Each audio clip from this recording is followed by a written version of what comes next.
Yeah. Sige, gawin mo ng mga tatlo. Apat na orders. Oo, sige. Okay. Thanks. You made it to the papers, darling Kenneth. You're now famous. Or infamous, it seems. So, anong balak mong gawin ngayon? I don't know, Viva.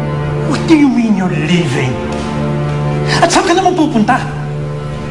Dad, nakausap ko na po si Tita Carla sa States.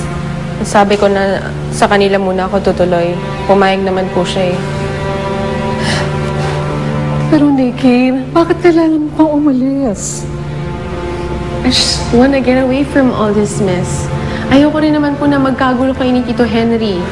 Ayoko rin na magkaaway sina Kenneth at si Ramon dahil lang sa akin. Diba? Kaya para tapos na tong gulo na to, siguro naman mas okay na umalis na lang ako. I'm sure mas matatahimik tayong lahat. All my life, sinigil lang talaga ang minahal ko. Hindi niya ako pinaglaban. And then, lumating yung aksidente. Hindi ko naman sila pinaglaban. Tapos eto na. Well, labo-labo na lahat. Gulo-gulo na.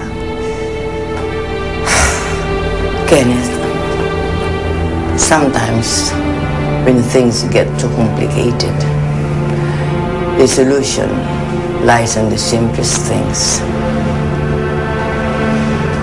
Isa lang naman tanong dyan, darling.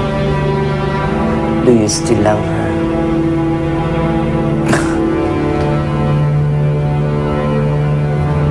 Honestly, I don't know. I don't know.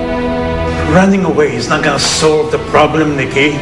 What do you want me to do, Dad? Hindi ko kayang pakasalan si Ramon dahil si Kenneth ang mahal ko. Hindi ko rin naman pwedeng pakasalan si Kenneth dahil kay Ramon. Dad, siguro mas makakatulong akong umalis na lang ako, di ba? Dad, hindi niyo na ako mapipigilan. I've already made all the arrangements at aalis ako. OMG! Tonet, sikat ka na, Tonet! I know, right? Hoy! Ano naman ang kinalaman ko dito? Anong wala? Ayan o, hindi na tuloy ang kasalang Ramon at Nikki. Bakit? Dahil kay Sir Kenneth. Sino ba ang best friend, best roommate, at confidant ni Sir Kenneth? Oh. Sikat ka na, Tonet! I love it! Sikat ka Isa na ang ibig sabihin nito, ngayong hindi na tuloy ang kasal ni Nikki at Ramon, malaki na ang pagkakataon mo kay Sir Kenneth! Yay! Happiness! Ang bongga! I love it! Ang bongga at happiness doon? Why? Kawawa naman tong BFF Tonet ko, I'm sure. Hurting deep inside na naman ang drama. Hoy, no? Ano nga? Wala nga akong kinalaman dyan, no? Sus! Ikaw naman, kung meron kang tinatagong feelings kay Sir Kenneth, huwag mo nang itago pa yan. Dahil, hello, ganyan tayo, oh. Huwag ka na maglihim sa akin. Susutunet naman. Ikaw matago-tago ka pa, alam naman ng buong club. Diba na meron ka talagang pagtingin kay Sir Kenneth? Just share ang progress. Just say it. Ay, nako. Tsaka teka nga. Eh, kung meron man, eh, paano naman yung Nikki na yon?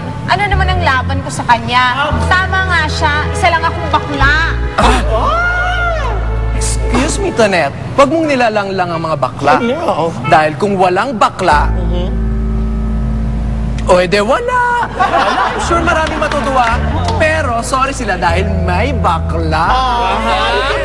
Baklas are here to stay. Mabuhay ang mga bakla!